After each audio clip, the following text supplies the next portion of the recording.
a teoria da relatividade restrita? Pergunta Alice, a que diz que tudo é relativo. A teoria da relatividade restrita não afirma que tudo é relativo, como algumas vezes se ouve dizer. Alberto explica o que é relativo do que é absoluto. Esse é um dos trechos da obra O Último Einstein e a Relatividade do Amor, romance recentemente lançado aqui em Caxias do Sul pela professora e escritora Cláudia Hack-Bart, que nos brinda com a sua presença. Quase 4 anos depois, Cláudia, tu estás de volta ao Café com Letras. É uma honra tê-la conosco. Obrigada, Fábio. É uma grande honra para mim estar aqui mais uma vez. Tu tens feito uma sequência de lançamentos. As tuas obras, elas são muito divulgadas e há um intervalo ali de lançamentos entre uma e outra. Havia um livro ainda anterior a esse aqui, que depois eu vou citar no decorrer do programa, mas de imediato vamos para O Último Einstein e a Relatividade do Amor, que tu lançaste no finalzinho do ano passado, para ser mais preciso.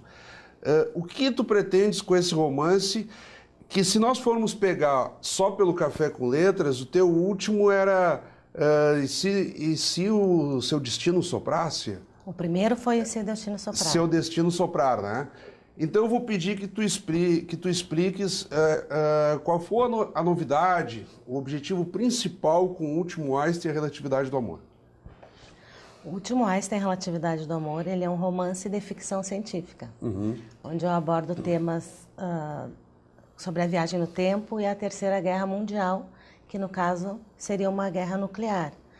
E eu trago como personagem principal o próprio Albert Einstein, e eu uso assim muitos acontecimentos que aconteceram na vida dele, as suas principais teorias, fórmulas e os principais acontecimentos que aconteceram com ele, eu misturo a minha história ficcional.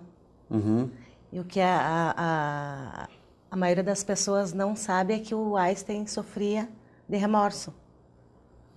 Era registrado em arquivos e diários que depois de detonadas as 2 bombas atômicas no Japão, no final da Segunda Guerra... Hiroshima e Nagasaki, em 45, né? No final da Segunda Guerra Mundial. Final da Segunda Guerra Mundial. Ele acreditava ser o responsável por aquela tragédia, por ter fornecido a fórmula E igual a mc². Ah, sim, da bomba atômica, porque tu disparas um nêutron. Vou tentar lembrar a explicação mais grosseira lá do tempo de ensino médio, dispara um nêutron e promove uma fissura nuclear, né? Então, o que promove a fissura gera energia e tem o estrondo da bomba atômica, né? Mais ou menos por aí, né? Mais ou menos por aí. Então, ele sofria muito com por acreditar ser o grande responsável.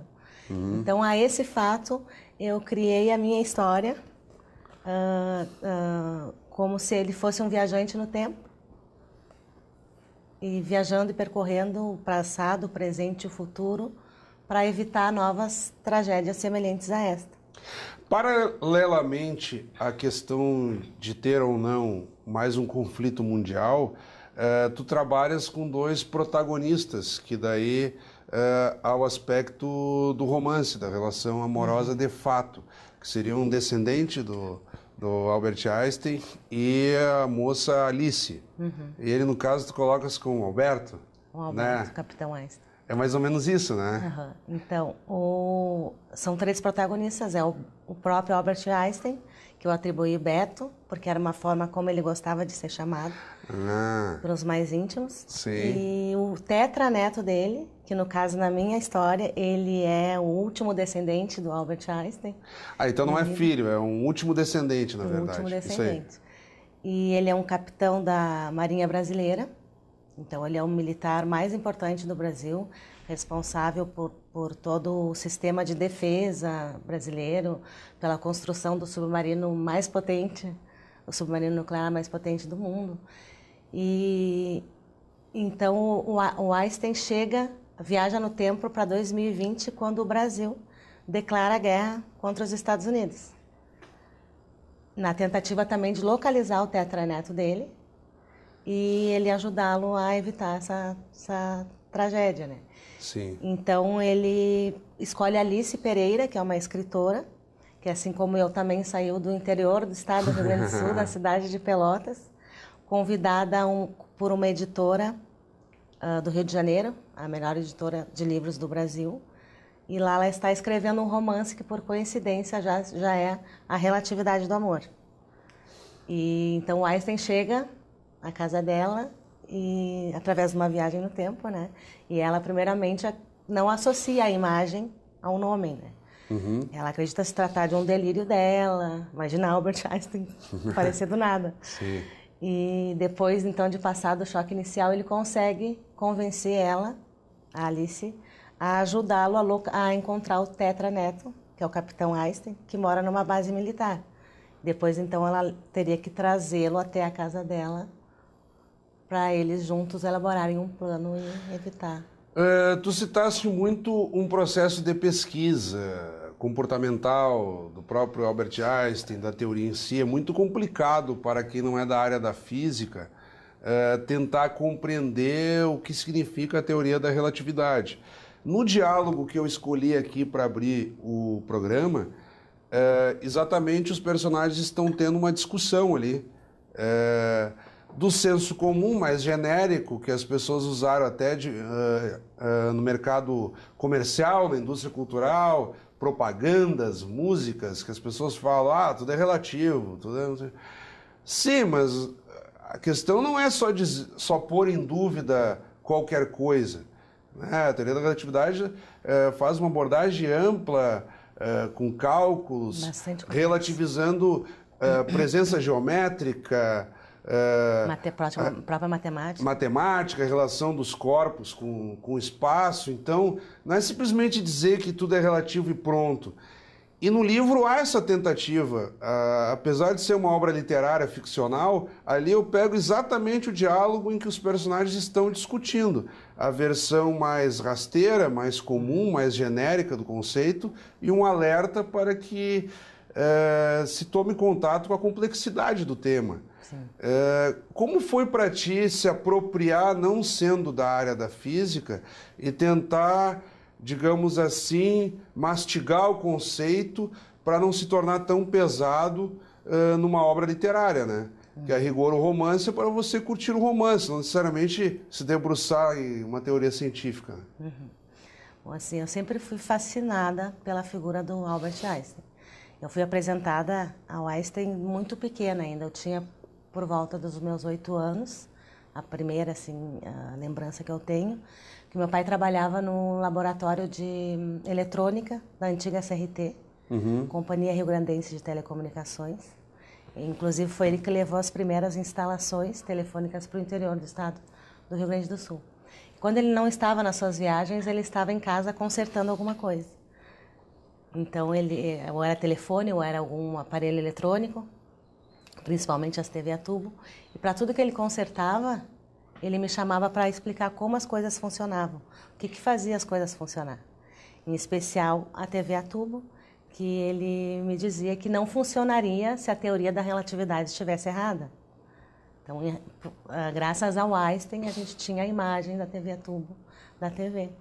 E eu acredito até que a maioria das pessoas não conseguem associar, até já ouviu falar no nome teoria da relatividade, mas não sabe que ela traz implicações para o nosso dia a dia, como o aplicativo do Waze, o GPS, isso tudo só funciona perfeitamente, com precisão, por causa da teoria da relatividade. E depois, então, nos meus 16 anos, o meu pai me presenteou com o livro do Albert Einstein, que é da coleção Mortos de Fama, não sei se tu conhece. Cada volume traz alguma personalidade que tenha contribuído. Já tem aí uma dica de leitura. Em dado momento da entrevista, eu vou chamar as dicas do autor, então eu já tenho uma aí. E aqui, então, eu pude conhecer o lado do Albert Einstein, da vida, assim, de tudo que ele passou na vida, porque todo mundo acredita que um gênio nasceu gênio. Não, ele teve bastante trabalho, né? Chegou um momento da vida que nem ele mesmo acreditava nele. Não sei se tu conhece a história dele. A história total do Einstein? Bom, não fiz a pesquisa que tu fizeste. Conheço aqui nessa obra acompanhei do próprio livro, né? Nessa obra tu tem assim a visão do trabalho que ele passou. Sim, sim. Ele foi um péssimo aluno, um gênio, péssimo aluno, inclusive reprovou. Então são todas as questões assim, a família não acreditava, as professoras mandavam um bilhete dizendo para os pais que o Albert não seria ninguém na vida, que ele faltava muito, que ele não conseguia ir bem nas provas. Então, o pai dele, do Einstein, morreu acreditando que o filho não seria ninguém. Sim. E esse foi um dos grandes traumas assim que o Einstein teve, porque ele queria que o pai dele soubesse que ele tinha se dado bem da vida. Ele leva um tempo para ser reconhecido, né? Ele acaba sendo reconhecido mais velho, né? Com 21 anos. 1905, assim, quando surgiu a primeira teoria da relatividade, que depois ele mesmo se retrata na segunda, em 1915, mas ele começou a aparecer o nome em 1905. Mas também não era assim tão... Ele foi considerado como um físico consagrado a partir de 1915, com a relatividade geral. Sim, isso é interessante porque a figura do cientista, como tu falaste, tecnologias de hoje, quer dizer, quanto tempo Einstein já morreu? 66 anos. E não está aqui, digamos, para não se sabe, ver né? o que... Não está. Não está aqui, digamos assim, para ver e comprovar tudo aquilo que ainda vem sendo reutilizado da sua teoria, né? E é aqueles perfis psicológicos, pega Beethoven também. O sujeito, quando é muito genial numa área, principalmente, ou seja pelas artes, ou seja pelas exatas, acaba tendo um desinteresse por outras, né? Porque é muito focado naquilo ali. Daí o ensino formal pressupõe que o cara precisa ir bem em matemática, português, geografia, história.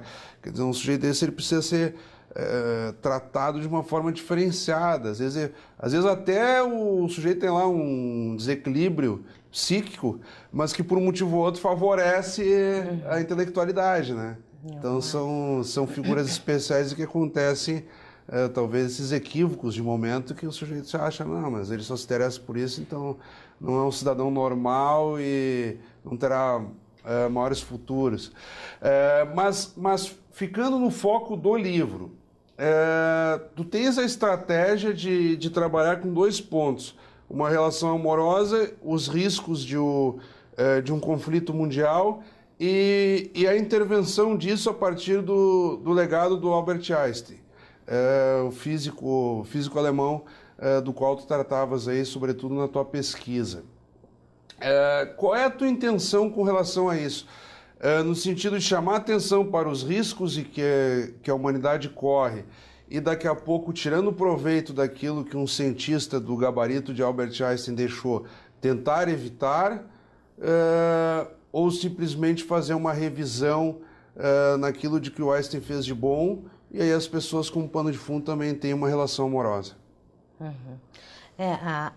Inclusive, uma das intenções do Einstein para chegar aqui nesse tempo, para encontrar a Alice Pereira, é também fazer com que o último descendente dele se apaixone. Porque como o capitão Einstein, né, que é o tetraneto dele, ele coloca os deveres com a pátria acima de tudo.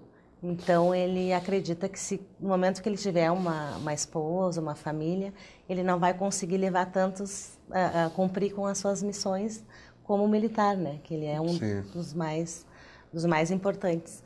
Então, essa também era uma intenção do Einstein, porque ele acha um cúmulo acabar com os genes que carregam a sua genialidade. Claro. Então, ele quer... A intenção também é que ele se apaixone e lhe dê mais descendentes. Como nós sempre fizemos no Café com Letras, vamos dar um tempo aqui. Estamos recebendo a escritora Cláudia Hack-Bart com o livro O Último Einstein e a Relatividade do Amor, e vamos de imediato chamar as dicas do autor. Roda a vinheta aí.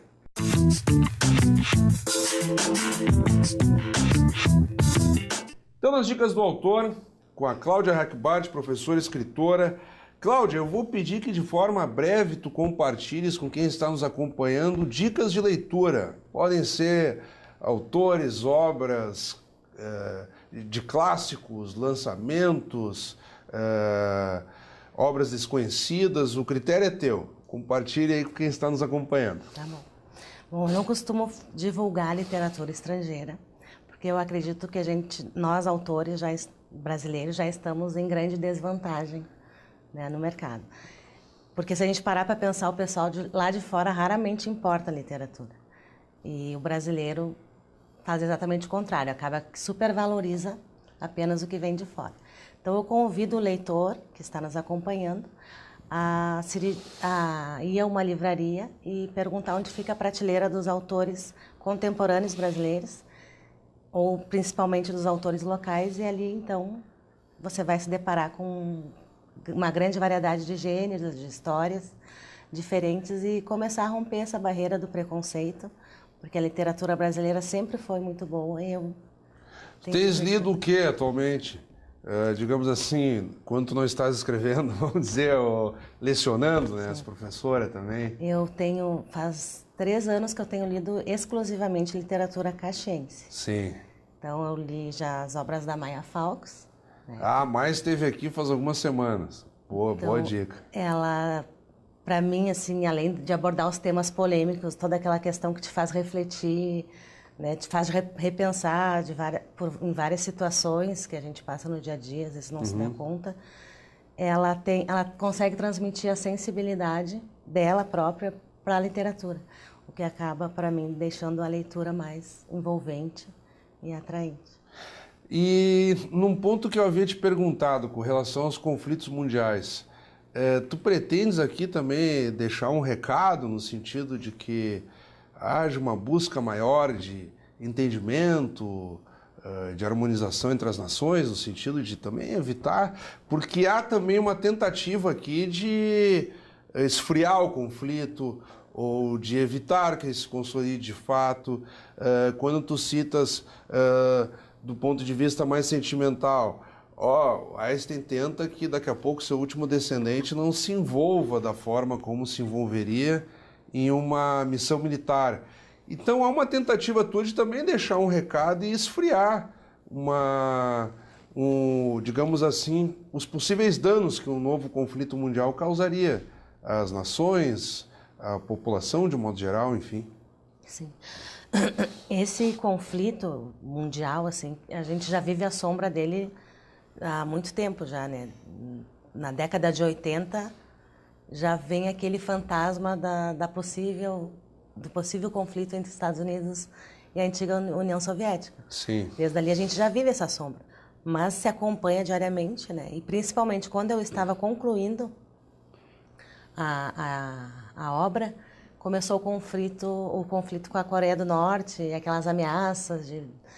Então, sim, de bomba nuclear, enfim. De bomba nuclear. Aí houve um acordo, entre aspas, de não agressão lá entre os Estados Unidos e a Coreia do Norte. A gente sempre vive à beira de uma sombra de uma guerra, de uma terceira guerra mundial, que no caso resultaria numa quase extinção da raça humana, né?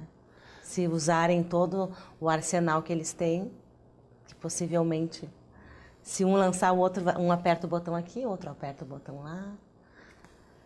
E com relação aí te fazendo uma última provocação do ponto de vista da tua relação pessoal com o livro, tu citaste as inspirações do teu pai no sentido de pesquisar ciência e aí então adaptar uma teoria de ficção, uma teoria científica a uma ficção científica, digamos assim.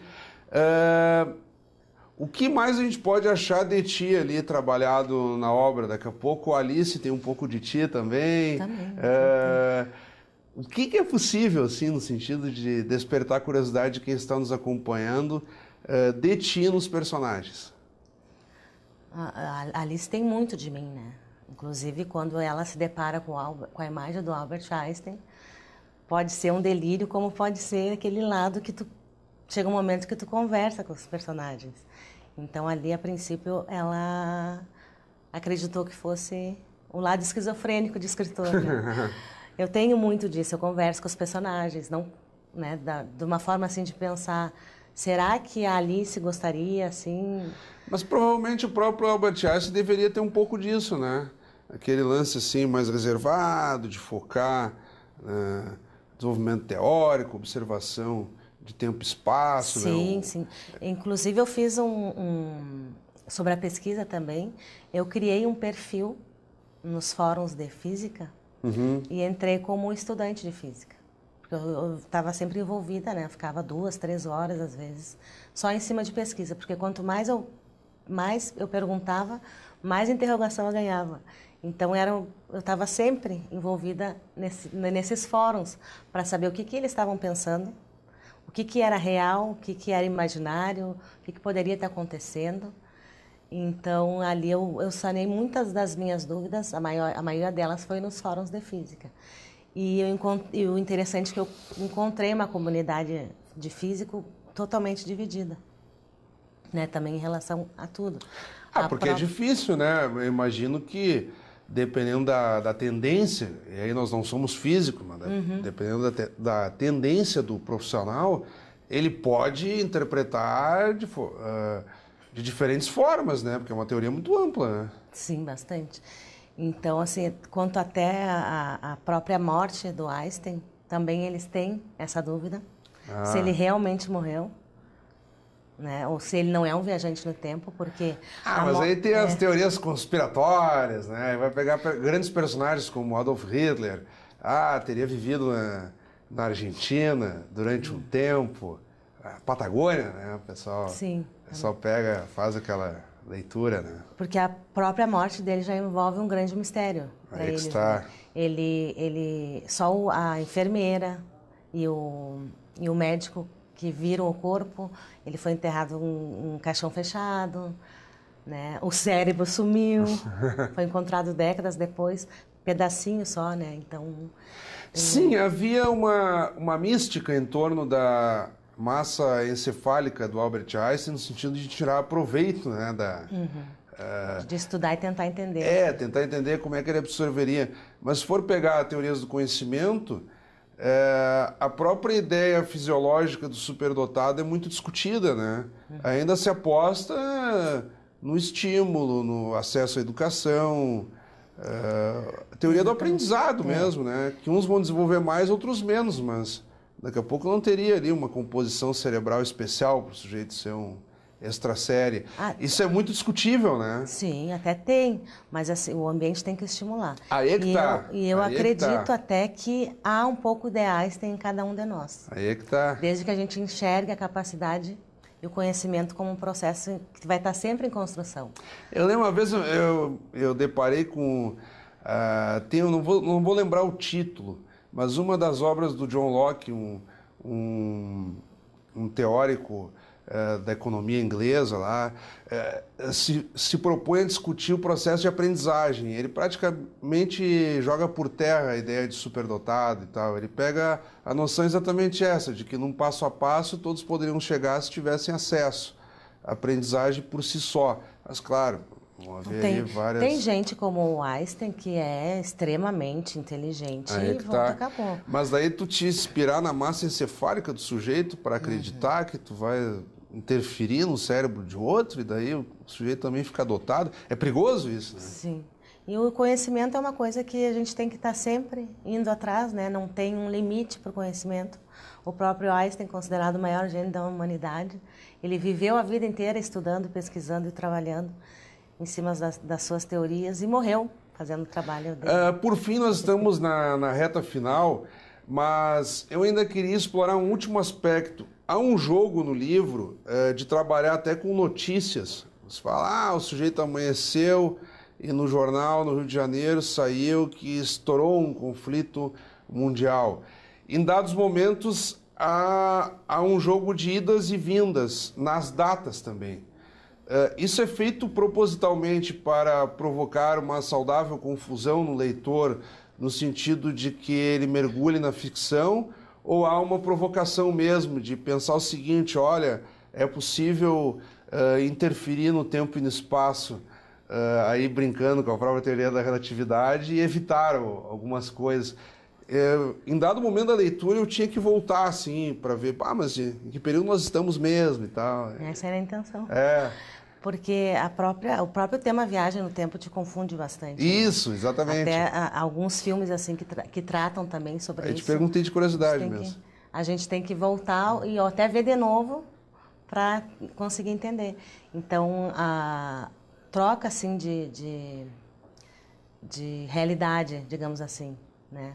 É uma realidade em 2020 e 2030 já é outra realidade, porque em 2020 se voltou para evitar uma realidade alternativa, digamos assim. Olha aí. O que poderia ter acontecido se ele não tivesse intervindo? Cláudia, quero te agradecer imensamente, o tema é instigante e abre leque para tratarmos de vários outros enfoques e o papo não se esgota, mas enfim, temos que encerrar. Quero te agradecer imensamente mesmo. Eu agradeço também o convite, mais uma oportunidade. Agradeço também o pessoal que está nos acompanhando. Eu posso falar uma frase só para... Claro. Sobre a teoria da relatividade, para quem quiser se familiarizar de uma forma bem simples, que é uma frase que o Einstein usava para definir, assim, para os leigos como nós, né?